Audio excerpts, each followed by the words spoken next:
Bom, pessoal, então esse vídeo vai tratar do algoritmo de Thompson, do funcionamento dele. A gente não vai mostrar nenhum tipo de exemplo, só quais são os elementos de base desse algoritmo. Então, o algoritmo de Thompson, ele serve para converter, então, uma expressão regular, que é utilizada em um analisador léxico. Ele converte essa expressão regular em um autômato finito não determinístico. Então, visto que ele começa a partir de uma expressão regular, então nós temos então os elementos de base das expressões regulares, que são, vocês lembram bem, um símbolo que é, por exemplo, um símbolo A, então isso já é uma expressão regular que é somente um símbolo. Nós temos também a concatenação, que é a concatenação de dois símbolos. Então, por exemplo, AB é o símbolo A seguido do símbolo B. Nós temos também a alternação, que é uma das principais formas de expressão regular. A alternação ela é A ou B. Nós temos também a repetição, e a repetição ela se manifesta de duas formas. A primeira é A asterisco, que é o fechamento de Kleene, que isso aqui indica que o A deve aparecer 0 ou mais vezes. E nós temos também o fechamento de Kleene estendido, que é no caso com mais, que diz aqui que o A tem que aparecer pelo menos uma vez. E nós temos também das expressões regulares estendidas, nós temos também o opcional, que é representado por um símbolo de interrogação depois do símbolo. Então ele é associativo à esquerda, nesse caso aqui está dizendo que o A pode ser opcional. Então, no caso, o algoritmo de Thompson ele vai trabalhar sobre cada uma dessas construções de expressões regulares, e ele consegue, a partir dessas expressões regulares de base, essas construções de base, converter isso no autômato finito não determinístico. Então, só para pegar um exemplo aqui, vamos, no caso, pegar o símbolo. O autômato finito não determinístico para reconhecer um símbolo que o algoritmo de Thompson constrói, ele simplesmente é um estado com uma transição com o símbolo correspondente para uma transição vazia, para um outro estado, que é final. Então, isso aqui, esse autômato é capaz de reconhecer um único símbolo. No caso da concatenação, é muito simples. Nós temos primeiro um reconhecedor de A, que é esse primeiro símbolo aqui da concatenação, esse aqui sendo um estado final, e depois nós temos um reconhecedor de B, certo? Esse aqui também sendo um estado final. Então, para concatenar eles, a gente simplesmente adiciona aqui uma transição em vazio, ligando então o reconhecedor do A com o reconhecedor do B. Então isso tudo é feito de forma mecânica pelo algoritmo de Thompson.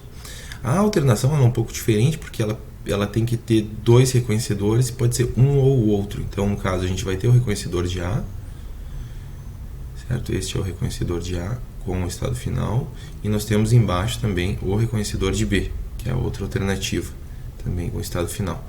No caso aqui, para ter a alternação, porque por enquanto a gente ainda não tem, a gente tem que criar um único estado inicial com uma transição vazia para cada um dos estados iniciais dos possíveis reconhecedores, certo? E para ter um único estado final, a gente deve ligar os estados finais dos reconhecedores para esse único estado final, certo? Então, nesse caso, a gente pode então reconhecer ou através de A ou reconhecer B através dessa parte do autômato.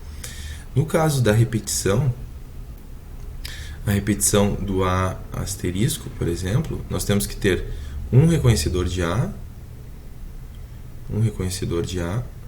que é esse aqui, simples assim, e para fazer o fechamento de Kleene, nós temos que ter um outro estado que vai implementar o fechamento de Kleene. Então aqui nós temos com transição vazia, e aqui nós temos um único estado final com transição vazia, certo? Então aqui nós temos o reconhecedor do A, aqui está o reconhecedor do A, que ele é montado em cima de um outro padrão, que é o fechamento de Kleene.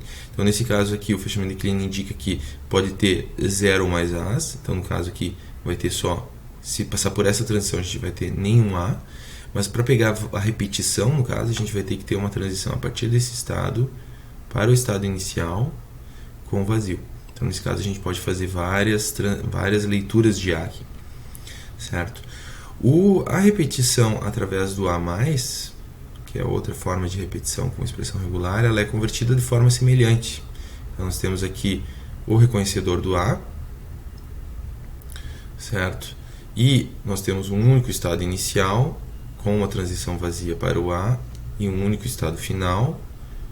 A partir do A, temos do estado final do reconhecedor do A, nós temos uma transição vazia para esse novo estado final.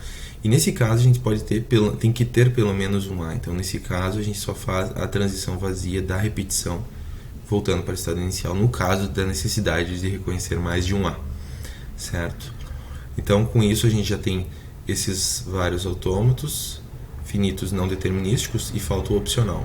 O opcional, no caso, é o reconhecedor do A, certo? E um outro estado inicial, indo para esse reconhecedor do A com vazio, no estado final, a partir do estado final do vazio, do A. E como é opcional, a gente pode ir do estado inicial para o estado final sem reconhecer o A, ou seja, através da transição vazia. Então, nesse caso, a gente tem um A opcional, ou a gente reconhece o A, ou vai diretamente para o estado final através dessa transição vazia. O único detalhe que eu esqueci aqui de mostrar é que quando a gente não coloca nenhum tipo de informação, como é o caso aqui nessa aresta, sobre os símbolos, a gente assume que ele é vazio. Então, nesse caso aqui, para deixar bem claro, eu vou colocar vazio nessas duas arestas, que foi onde eu esqueci de escrever esse vazio, para deixar bem claro que isso é uma transição vazia. Então, com isso, a gente tem a construção então, dos elementos de base das expressões regulares. Certo? Então, a gente tem para o símbolo, para concatenação, alternação, repetição e opcional. Então, com isso, a gente consegue construir o autômato finito não determinístico a partir de uma expressão regular. Então, num próximo vídeo, eu vou trazer um exemplo mais completo, mas lembrem que, no caso, se eu estiver fazendo uma alternação de mais símbolos, por exemplo, uma alternação de concatenação, vou pegar aqui um exemplo bem rápido, A, B ou C, D, então nós temos duas concatenações e uma alternação. Nesse caso aqui, essa concatenação aqui e essa concatenação aqui vão substituir aqui nesse nosso autômato aqui o símbolo A e B. Então aqui, em vez de ter simplesmente um A, nós vamos ter uma concatenação de A e B, e aqui, em vez de B, do reconhecedor de B, nós vamos ter um reconhecedor de C e D. Então notem que a construção, através do algoritmo de Thompson, ela é modular, ela parte a partir dos elementos de base e vai construindo elementos mais complexos. Então no próximo vídeo eu vou trazer um exemplo bem complexo, onde a gente vai abordar praticamente todas essas opções. Ok? Então era isso, pessoal. Com isso eu termino a descrição do algoritmo de Thompson.